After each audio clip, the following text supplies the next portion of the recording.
Gente, novamente é um prazer estar aqui com vocês. Obrigada, pastora Adriana, pelo convite mais uma vez, pela honra. Para nós é uma honra, tá? Estar aqui com vocês novamente. Nós somos lá da igreja Ministério Palavra da Reconciliação, ali no Urias, do pastor Hamilton.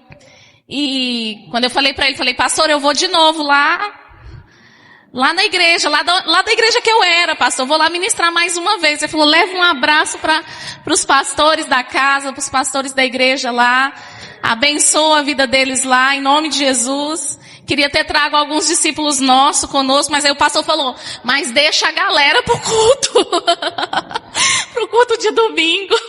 E aí nós não podemos trazer um pouco dos nossos discípulos, né, para conhecer vocês, para estar aqui com vocês também. Mas muito obrigada, tá, pastora Adriana? Obrigada pela honra. É um prazer imenso. Verdadeiramente, muita verdade no meu coração estar aqui com vocês. Tá bom? Gente, então eu fiquei sabendo que a igreja está com um propósito. Amém? Vocês estão num propósito. Então todo mundo aqui está jejuando. Passando fome. Toquei aí no... Toquei na dorzinha de vocês. Lá na nossa igreja a gente faz o jejum de Daniel, né, pastora Adriana? Lá na nossa igreja nós fazemos 21 dias também de jejum e oração, mas nós fazemos sempre no final de novembro, início de dezembro. Porque nós, nessa época do ano, nós sempre fazemos uma campanha, e a campanha é sempre projetando o próximo ano. Então esse ano nós vamos fazer projetando 2025, né? E o ano passado, o ano passado foi projetando 2024, o ano do extraordinário. Então nós passamos ali 21 dias, indo todos os dias à igreja. O pastor libera para nós um livro, né? E mediante essas palavras, essas ministrações nesse livro voltados para o tema do próximo ano, para aquilo que nós estamos declarando para 2024, por exemplo, que foi esse ano, né? O ano do extraordinário. Então nós passamos ali 21 dias de jejum e orações no templo, todos os dias. Então o nosso jejum lá é dessa forma. E o Senhor recebe, tá, meus queridos? O Senhor recebe as renúncias de vocês, né? Os clamores, a oração de vocês, podem ter a certeza que o Senhor está recebendo para a honra e para a glória dele. Amém? Glória a Deus. Então, e diante disso, né, então a gente passa o ano todo ali fazendo ministrações voltadas para aquilo que a gente declara. Como esse ano é o ano do extraordinário, então nós fazemos ministrações, por exemplo, agora meio do ano, a gente dá aquela reafirmada, né, o ano do extraordinário. Então nós não vamos receber nada menos do que aquilo que nós estamos declarando, do que aquilo que nós profetizamos durante 21 dias, e nós estamos vivendo o extraordinário, porque nós lançamos a semente, nós estamos colhendo agora os nossos frutos de acordo com a semente que nós plantamos. Amém? Diante disso, eu quero falar para vocês hoje um pouco sobre a palavra que destrava o extraordinário. A palavra que destrava o extraordinário. A palavra que destrava o extraordinário, que destrava o seu mover, que destrava o clamor que você tem chamado à existência, que destrava o amor que lança fora todo o medo sobre a sua vida. A palavra que destrava as cadeias que precisam ser rompidas sobre você. A palavra que destrava a libertação que você precisa, a cura que você precisa, o extraordinário que você precisa na sua vida. Então, em nome de Jesus, recebe isso da parte do Senhor. Hoje, o Senhor não te trouxe aqui em vão. Nada é em vão diante daquilo que a gente vive no Senhor. Amém? Então, você não está aqui pelo acaso. Nós não podemos acreditar que nós vivemos nessa terra pelo acaso. Amém? Nós levantamos a bandeira de um reino. Amém? Então, você está aqui hoje para escutar isso. Para escutar uma palavra que vai destravar o extraordinário sobre a sua vida. Amém? Agora em julho, o Igor vendeu uma máquina, e o Igor falou assim, amor, nós temos duas opções. Ele vendeu a máquina para um rapaz de uma cidadezinha do sul, Jaraguá do Sul, muito longe. 1.700 quilômetros, né, Igor? 1.700 quilômetros. E o Igor falou assim, amor, nós temos duas opções. Ou eu mando essa máquina pela transportadora, ou então a gente vai. Eu coloco a carretinha no carro, vamos aproveitar as férias do Rian, meu pititi, e a gente vai, vamos pro sul. Só que assim, a gente vai lá, entrega a máquina e depois a gente, passeia um pouquinho. Eu falei, vambora! Eu não tinha noção dos desafios, Porque a máquina era muito pesada, nós tivemos que ir daqui até lá, 40, 60 por hora, então foi terrível. A viagem foi... Ai, Jesus, eu chorava dentro do carro, falei, meu Deus, por que nós viemos? Mas enfim, o Igor tem um pastor que ele atende, e esse pastor ia estar em Curitiba, ministrando numa conferência em Curitiba, então a nossa primeira parada daqui de Goiânia, na cidade do sul, foi Curitiba. E cristocidentemente, nada é coincidência, amém? Em Curitiba estava tendo uma conferência de pastores, E o Igor falou assim, vamos nessa conferência, nós não viemos aqui à toa. Nós vamos. Eu falei, Igor, mas vai atrasar muito para nós, Nós precisamos chegar no destino da máquina. E ele, de jeito nenhum. Nós vamos ficar aqui 2 dias nessa conferência. E nós fizemos isso. E, queridos, como o Senhor ministrou em nós, como pessoa, como casal, como pastores, amor? Como o Senhor falou no nosso coração, mas algo me chamou muita atenção. O primeiro pastor que ministrou, ele é um pastor chileno. Ele chama pastor Vitor Hugo. Nós estávamos na igreja Alcance, em Curitiba, do pastor Luciano Subirá. E chamaram, esse pastor de fora, e ele contando um pouco da vida dele, um pouco do testemunho de vida dele. E foi assim, eu fiquei maravilhada. Por quê? Olha só o que ele contou. Ele é um homem que está em remissão de um câncer. E um câncer muito severo que acometeu ele.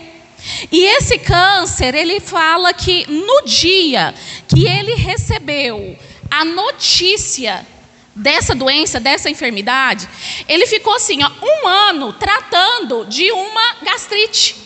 Os médicos não identificavam que era uma doença mais agressiva. Então ele ficou 1 ano ali tratando de uma gastrite, como se fosse uma gastrite muito forte, E aí quando descobriu que agravou tudo, o médico chamou ele. E os médicos hoje em dia, eles não têm tanta, não sei se alguém aqui é da saúde, mas os médicos hoje em dia não são todos que têm assim uma humanidade, para tratar com uma pessoa numa condição dessa, E ele falou que o médico começou a falar, olha, o seu câncer está muito avançado, está dando metástases em outros órgãos. Então o médico começou a falar tudo aquilo para ele de forma assim muito direta, E ele fala que neste momento ele teve uma visão. Enquanto o médico estava falando, a voz do médico foi ficando longe, e ele estava com a esposa. E a voz do médico foi ficando longe. E ele começou a ter uma visão, que ele entrava de braços dados na igreja com uma moça. Uma moça toda vestida de noiva. E quando ele olhava para aquela moça era a filha dele. Então, na hora que ele estava recebendo um diagnóstico terrível, um diagnóstico de morte, o Senhor trouxe sobre ele esta visão. E ele fala que ele pegou aquilo para ele e falou, nossa, eu vi o casamento da minha filha. E ele pegou aquilo para ele como uma fonte de vida. Eu vou viver e eu vou poder contemplar o casamento da minha filha. E a filha dele tem 15 anos de idade agora. Então ela é muito jovenzinha, Ou seja, realmente, para ele poder presenciar o casamento da filha, ele precisa viver por muitos anos ainda. Quer que eu troco? Tá ruim lá? Eu não escuto. Oi, tá bom agora? Então ele contando sobre isso. E ele fala que nos dias... Ele fala que o câncer realmente foi muito agressivo e que ele se internou para cuidar, para fazer o tratamento. E chegou um determinado dia que ele falou assim, olha, de hoje eu tenho a certeza, eu tenho convicção de que eu não consigo mais sobreviver. Ele fala que as dores eram terríveis, terríveis, e assim, ele não conseguia mais, não conseguia nem respirar mais direito. De tão assim, esmorecido que ele estava, o corpo realmente enfraquecido, e os médicos ministravam ali remédios contra a dor, né, para a dor cessar, mas nada adiantava. E ele chamou a esposa dele que estava do lado dele, e falou: olha, amor, eu não estou aguentando mais. Eu não vou conseguir mais, eu vou morrer. Eu não aguento mais. E ele disse que começou aquela falta de ar, né? Aquele desespero, indícios de morte. Mas naquele momento a esposa dele estava do lado dele. E ela escutou ele falando isso, e ela virou para ele e falou assim: escuta, você não vai morrer. Você não vai morrer porque houve promessas a seu respeito e promessas de vida. O Senhor ministrou sobre você e te mostrou o teu futuro. Então você não vai morrer. E ele disse que ele pegou aquela palavra para ele. E ele começou a guerrear contra aquilo que ele estava sentindo. E hoje ele está curado para a honra e para a glória do Senhor. Queridos, o que motivou a cura desse homem? A palavra. O que motiva as circunstâncias da nossa vida é a palavra. Mas é de qualquer forma? Não. É de acordo com a visão que nós temos acerca da palavra. Eu queria te convidar a abrir a sua Bíblia em Ezequiel, capítulo 37. Se você não trouxe, não tem problema, eu vou ler agora. Capítulo 37.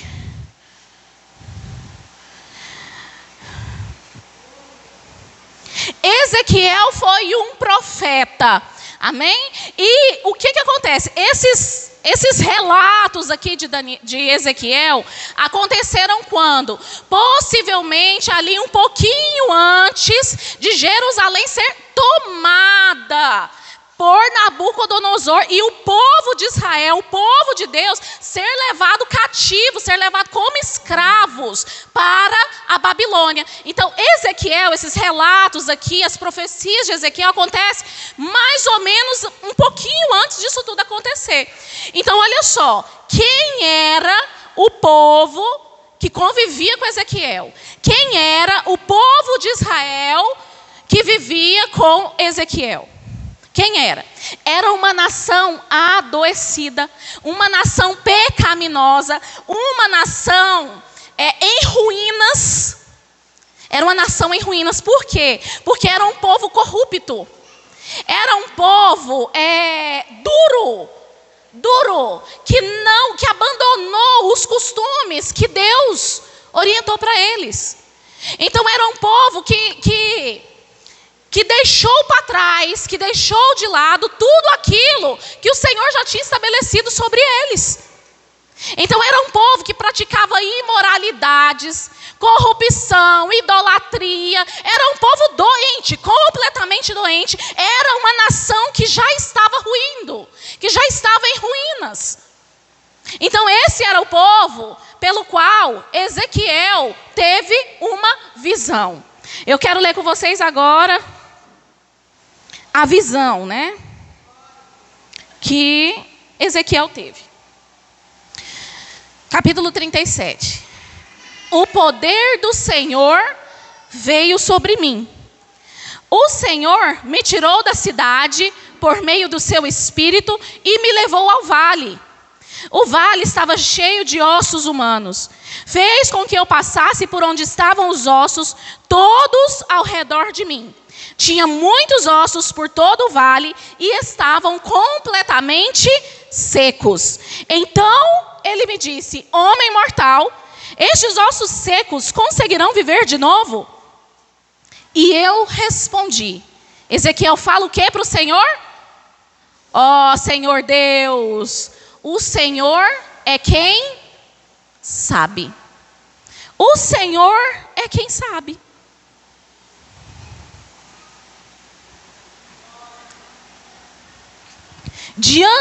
Vamos só até aqui por enquanto. Diante das palavras que o Senhor mencionou para Ezequiel, diante da resposta que Ezequiel entrega para o Senhor, eu quero dizer para você nessa noite: é preciso que você viva. necessário que você viva. Olha só, o próximo versículo fala assim, ó. E ele me disse: profetize sobre esses ossos e diga a eles que escutem a mensagem do Senhor. Ele me disse: profetize sobre esses ossos. Eu quero dizer para você, a primeira situação é que o Senhor pergunta, Ezequiel responde e o Senhor orienta Ezequiel. Há aqui uma orientação da parte do Senhor para Ezequiel. E o Senhor fala assim, ó: profetize sobre estes ossos. Outra situação que acontece nesses 3 primeiros versículos. O Senhor fala assim, ó. Ezequiel fala: o Senhor me levou para um vale de ossos secos. Não houve nenhum intermédio da parte do Senhor. Não teve anjo nenhum que chegou ali em Ezequiel. Não teve entidade celestial nenhuma que chegou até Ezequiel. Por quê? Porque existem circunstâncias nas nossas vidas que é somente entre você e o próprio Deus. Não tem intermédio de nenhum anjo. Pastora Adriana, eu preciso da ajuda da senhora. Ei, vão haver situações na sua vida que é você e o próprio Deus. Vão haver situações que não haverá intermédio. Não há intermédio de medicina. Não há intermédio de mãos humanas. Não há intermédio de pastor, de amigo, de cachorro, de papagaio, de ninguém. O intermédio é o próprio Senhor. É o próprio Espírito. A orientação para você precisa vir do próprio Deus. Então, o Senhor orienta Ezequiel e ele fala: Ezequiel, profetiza. É necessário que você viva sobre as coisas que você acha que estão em ruína sobre você. Profetiza sobre o vale, Ezequiel. E eu quero dizer para você essa noite que o Senhor te trouxe aqui para dizer para você: profetiza, gera vida aonde você não enxerga vida, aonde você enxerga morte, aonde você enxerga maldição, aonde você acha que não tem mais solução.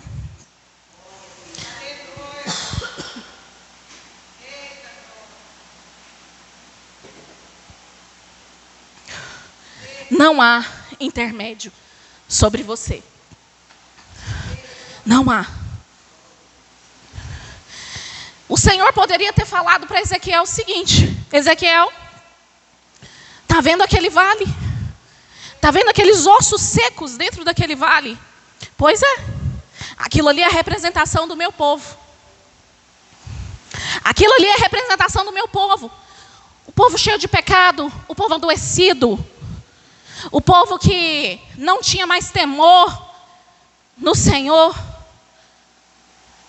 O povo que não tinha mais adoração ao Senhor, rendição ao Senhor. Ezequiel, aquele povo lá, ó, é o meu juízo sobre eles. Matei, aniquilei todo mundo. Está todo mundo ali morto e vão permanecer ali. Eu quero exatamente isso para eles, sabe por quê? Porque eles me desobedeceram, Ezequiel. Então eu quero exatamente morte, mas não é a orientação. A orientação é de vida, a orientação é de profetizar, a orientação é de gerar vida sobre aquilo que está seco, sobre aquilo que está adoecido. É necessário que haja vida. O Senhor informa para Ezequiel: profetize. Quando o Senhor fala isso para Ezequiel, o que ele fala? Eu não quero morte. Onde está a morte, a minha vitória? Não foi isso que Jesus falou? E Jesus, ele se sobrepõe à morte e ressuscita. Então, para o Senhor não há prazer na morte. Para o Senhor há prazer naquilo que vai gerar vida através da sua palavra, através daquilo que você profetizar. Amém? Então, em nome de Jesus, você vai viver, você vai gerar vida. vida sobre tudo aquilo, sobre toda circunstância que hoje te parece impossível, te parece que é contrária, parece que você se esforça e não consegue romper, e não consegue se sobrepor àquela circunstância, parece que você se sente paralisado. Em nome de Jesus, é necessário que haja vida sobre a sua circunstância, porque é isso que o Senhor orienta. Essa é a orientação da parte do Senhor. Profetiza em nome de Jesus. Amém? Então olha só o que acontece. Vamos para frente aqui, os próximos versículos.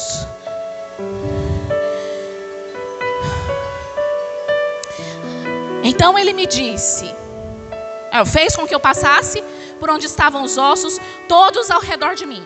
Tinha muitos ossos por todo o vale e estavam completamente secos. Então ele me disse: homem mortal, estes ossos secos conseguirão viver de novo, Senhor? O Senhor é que sabe disso. E ele me disse: profetize sobre esses ossos e diga a eles que escutem a mensagem do Senhor. Fale que eu, o Senhor Deus, digo isso a esses ossos: vou fazer com que entre em vocês sopro de vida, para que vivam novamente. Porei em vocês ligamentos e os cobrirei com carne e pele. Porei em vocês um espírito que lhes trará vida. Então saberão que eu sou o Senhor.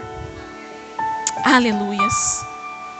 E aí olha só, Ezequiel lá no 7, Ezequiel fala assim, então eu profetizei como me foi mandado. E enquanto eu profetizava, foi ouvido um grande ruído que fez a terra tremer e os ossos começaram a se encaixar. E quando eu percebi que vi, já tinham novos ligamentos que estavam cobertos com carne e pele, mas ainda não tinham espírito. Ei, o que a palavra do Senhor fala lá em João? É o espírito que dá vida. O corpo não pode fazer isso. As palavras que eu disse são espírito e portanto dão vida. E portanto dão vida. Então a palavra é vida. A palavra gera vida. A palavra vivifica. Amém? Olha só, vamos mais para frente.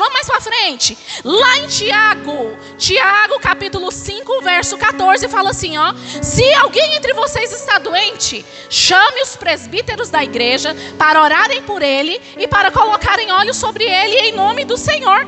E a oração feita com fé fará com que o doente sare e o Senhor o levantará. E se ele tiver cometido pecados, o Senhor lhes perdoará. Olha o que o Senhor fala aqui: que mediante a palavra chama o povo da igreja, intercede e põe as mãos sobre a pessoa, porque ela vai ser curada através da palavra. Oração nada mais é do que a palavra. Então, a orientação é o que, meu irmão? A orientação é palavra. Através daquilo que você libera, através daquilo que você profetiza, através daquilo que você chama a existência, através daquilo que você clama, o Pai te ouve. O Pai te ouve. Amém? Olha só, olha que interessante. Quando o Senhor fala ali em Tiago, quando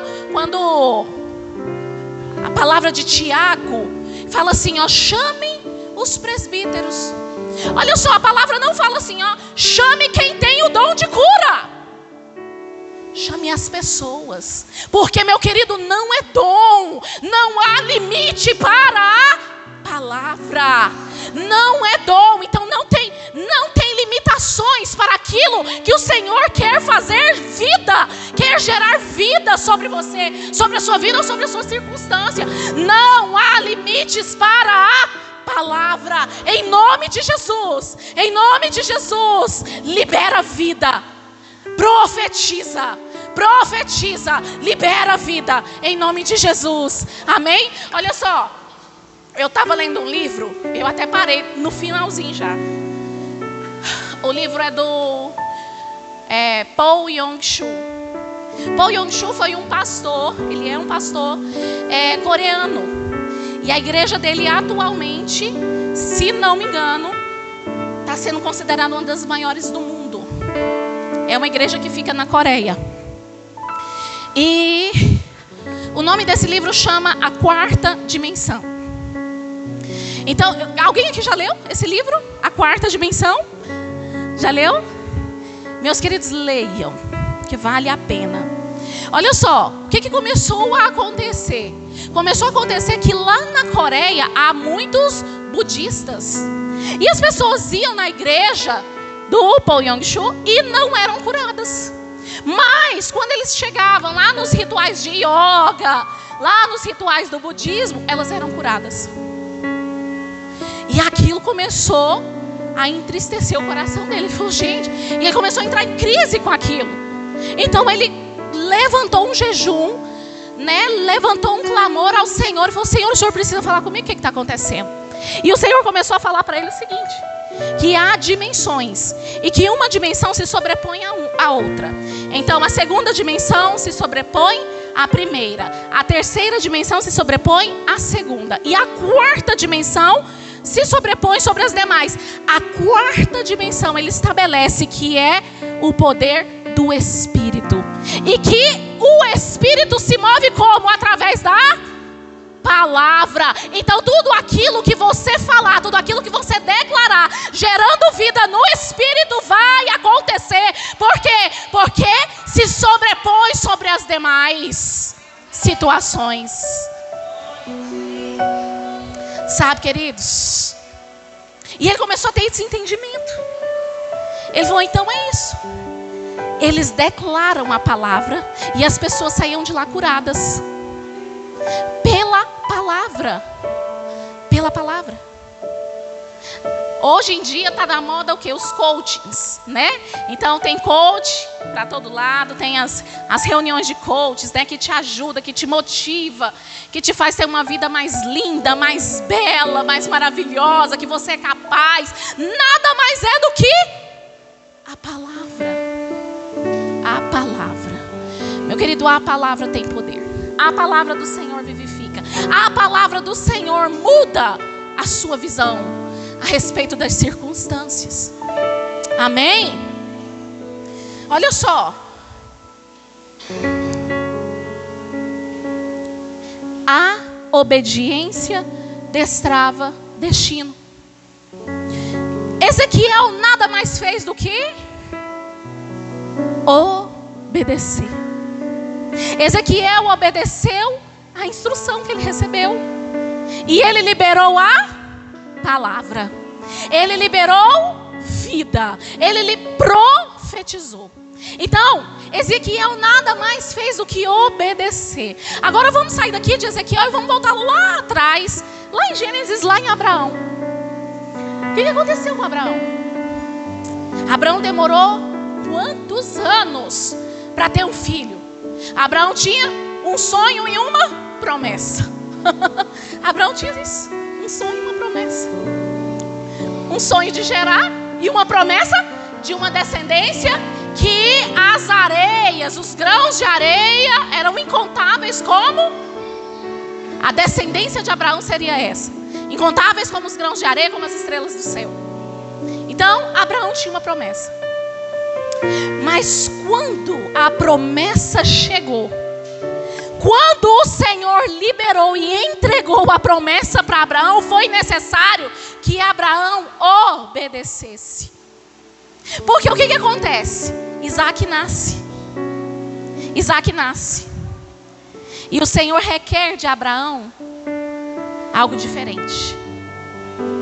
Abraão, eu quero sacrifício. Você vai sacrificar Isaac. Você vai sacrificar Isaac. E Isaac, gente, de verdade, para mim é uma das partes bíblicas que mais chama a minha atenção e me comove.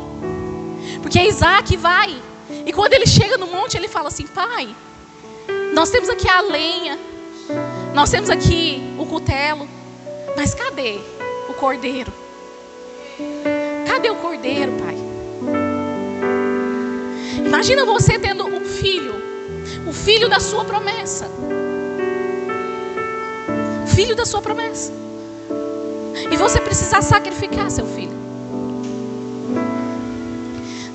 Mas Abraão, ele prepara tudo. Ele coloca Isaac pendurado. ele faz a lenha ali ao redor de Isaac. E ele pega o cutelo e quando ele vai sacrificar Isaac, o Senhor não reconhece o sacrifício, mas o Senhor reconhece a obediência. A obediência. E quando ele vai sacrificar Isaac, o Senhor fala, não precisa. Não precisa mais. Porque você obedeceu, Abraão.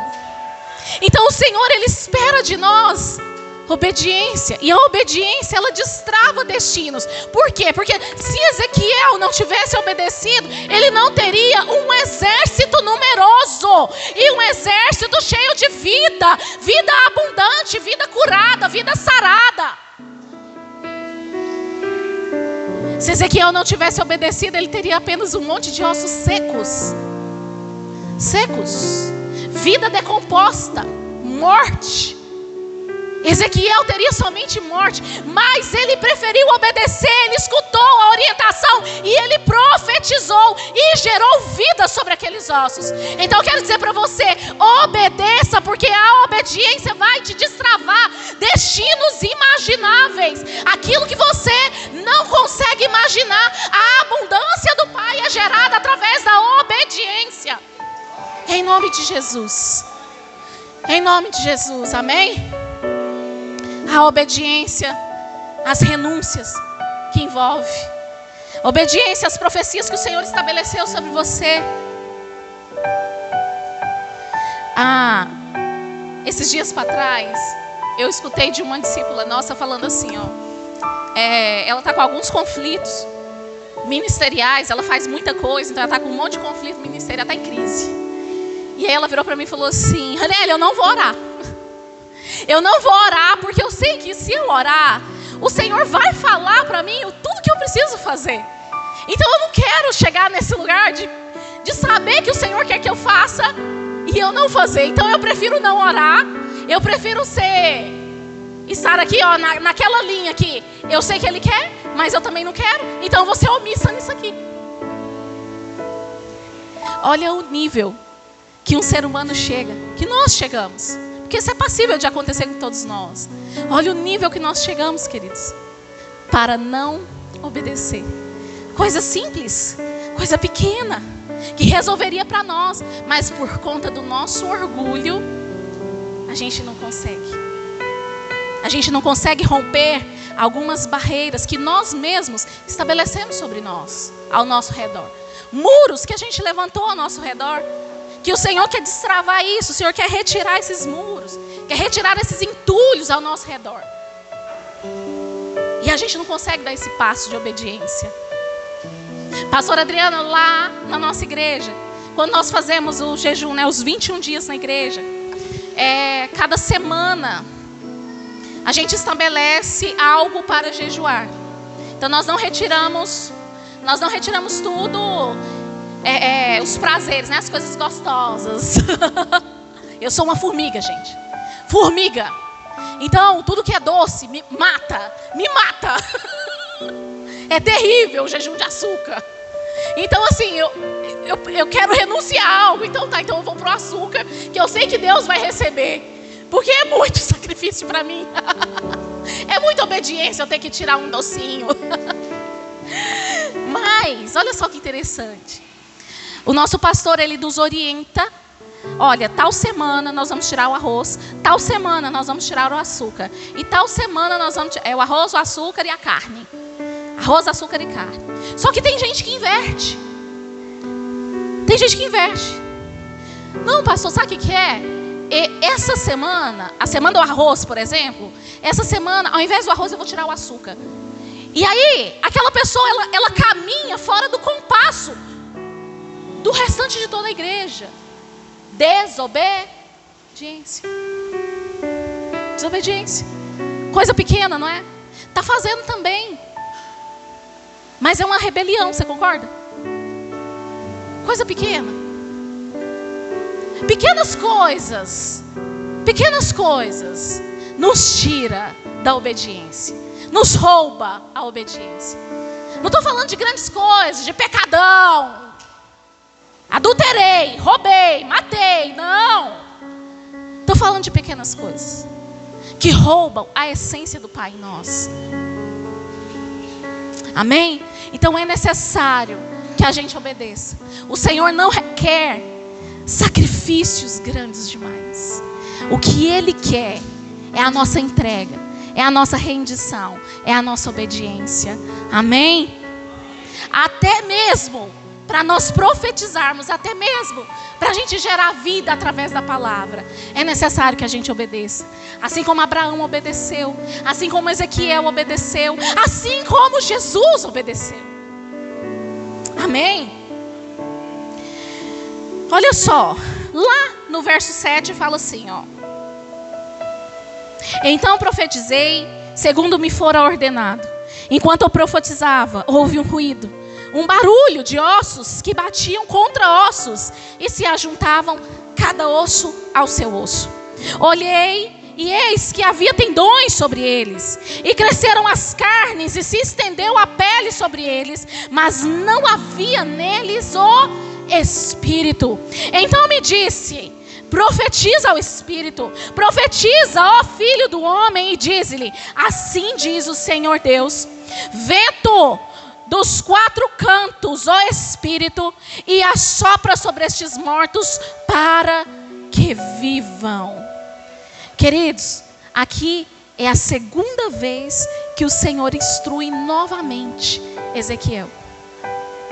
E é interessante que no verso 8, ele fala assim, ó, profetiza, profetiza, filho do homem. Ele enfatiza, ele diz 2 vezes para Ezequiel: profetiza, Ezequiel, profetiza. Por quê?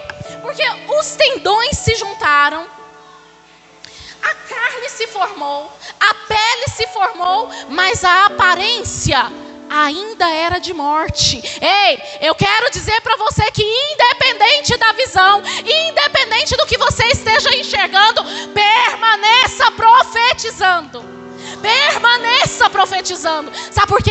Porque tem situações que você está cansado de clamar, que você está cansado de buscar, que você se esgotou por inteiro, mas ainda é necessário profetizar. Ainda é necessário. Vai haver situações assim para você. Vai chegar circunstâncias assim na sua vida, se ainda não chegou, ou se você ainda não está vivendo. Porque na minha já chegou, isso é comum para nós aqui nessa terra. Independente da visão, permaneça profetizando. Permaneça liberando a vida que o Senhor te instrui a liberar. Permaneça gerando vida aonde ainda há aparência de morte. Ruídos não é vida ainda, mas é indício, a vida está chegando. A vida está chegando. Profetiza mais uma vez. Ei, o Senhor está falando assim: Ezequiel, insiste. Ezequiel, o tempo ainda não chegou, mas vai chegar. Continua profetizando, porque vai chegar, vai chegar. E Ezequiel profetiza mais uma vez, e ali há o Espírito, o fôlego de vida sobre aquele povo, sobre aqueles ossos que já não eram só mais ossos, aquela carne com aparência de morta. Agora havia o Espírito, a profecia. Há profecias que liberam a vida. Há profecia que libera a presença. Há profecia que libera o Espírito. Amém? Independente da sua visão, permaneça profetizando.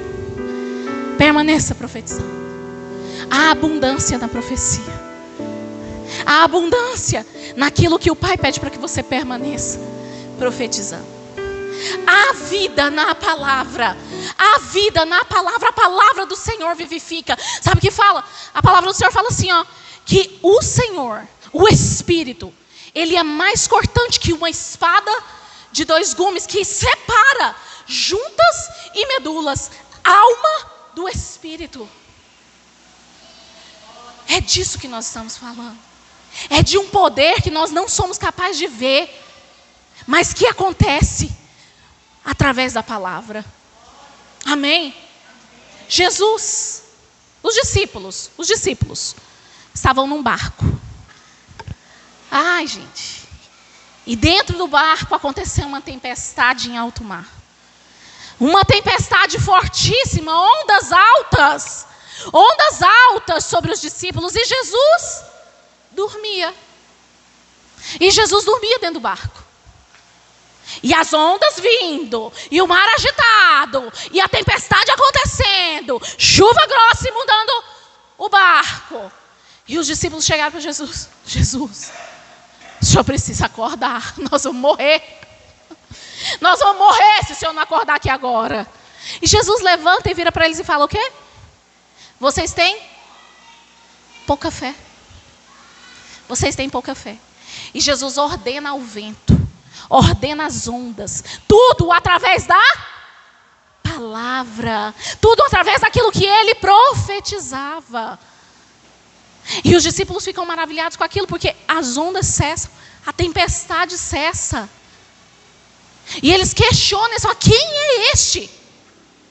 Quem é este que até sobre as estações, até sobre a chuva, sobre o vento, sobre o mar, ele tem poder. Ei, este é Jesus de Nazaré, aquele que nos deu autoridade. É por isso que nós estamos aqui, a autoridade para profetizar no nome dele, sobre o Espírito dele, profetizarmos vida, profetizarmos que cesse agora toda e qualquer tempestade, todo barco que está querendo afundar, que está querendo naufragar, que está querendo se encher de água. Profetiza vida. Profetiza abundância. Profetiza milagre. Jairo, ele era chefe da sinagoga. Ele não tinha nada a ver com Jesus. Não tinha nada a ver, não era da mesma classe social que Jesus. Não era, sabe, não fazia parte do povo de Jesus. Não acreditava muito bem naquilo que estava acontecendo naquela época. Mas a filha de Jairo adoece. A filha de Jairo adoece. E quem ele vai procurar? Ele vai procurar o detentor da palavra. Ele vai procurar aquele que fazia milagre todo o tempo. E ele chega para Jesus e fala: Jesus, vamos lá na minha casa. A minha filha, ela está muito doente. Ela está muito doente. E Jesus fala: Jairo, eu vou, vamos. Imagina você, Jesus, saindo naquela época. A multidão espremendo Jesus. Jesus vai indo com Jairo. A multidão espremendo Jesus. De repente, Jesus para. Epa! Saiu virtude de mim. Jesus tem que parar porque a mulher do fluxo de sangue toca em Jesus. Jesus para conhecer aquela mulher. Jairo está ali esperando, meu Deus! Jairo está ali esperando com a filha que quase morre. Pensa você numa situação dessa, esperando por Jesus. Jesus, vambora. Jesus, vambora. E Jesus para. E aquela muvuca toda, aquela multidão espremendo Jesus. E você com pressa porque seu filho está morrendo. Meu Deus, que aflição! Que aflição! E ali, Jesus para. Jesus conversa com aquela mulher. Jesus fala: olha, tua fé te salvou, vai em paz. Aquele amor todo de Jesus. Mas de repente chega alguém e fala assim: ó, não precisa mais ir, porque a menina está morta. A menina já morreu. E Jesus vira para Jairo e fala assim: Jairo, se você crê, ela vive. Jesus libera uma palavra sobre Jairo. Jesus libera uma palavra sobre Jairo. E Jesus ainda assim vai. Quando ele chega na casa de Jairo, as pessoas que estavam ali começam a rir, começam a caçoar. O que ele veio fazer aqui? Ha, ha, ha. A menina já morreu? Ha, ha, ha. Assim somos nós. Quantos estão ao nosso redor rindo de nós? Enquanto a gente clama, enquanto a gente busca, enquanto a gente espera o milagre, as pessoas estão ao redor achando que não vai dar em nada. Mas a orientação da palavra é o quê? Se você crê, você vai ver o milagre realizando. E Jesus chega daquela menina. Jesus vira para Jairo e fala assim: ela não está morta, ela só está dormindo. Levanta, menina. Levanta, menina. E Jesus profetiza. E Jesus libera palavra. E Jesus libera vida. E onde há vida, há espírito. Onde há vida, há espírito. Então o espírito toma conta daquela menina outra vez. Ela vive outra vez. E ela levanta e fala: me dá comida. Eu estou com fome. Palavra. Palavra. Jesus libera a palavra sobre aquela família. A palavra que você liberar não vai alcançar só você. A vida que você gerar não vai gerar só em você. Vai alcançar aqueles que estão ao seu redor. Vai alcançar pessoas que são descrentes, que não acreditam no poder soberano do nosso Deus. A palavra gera vida. A palavra vivifica.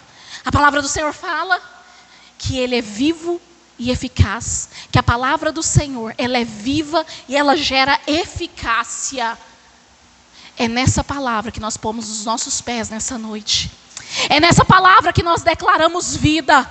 Nós declaramos vida sobre as nossas circunstâncias. Eu queria que você ficasse de pé. Eu gostaria que você ficasse de pé. E que você fechasse seus olhos.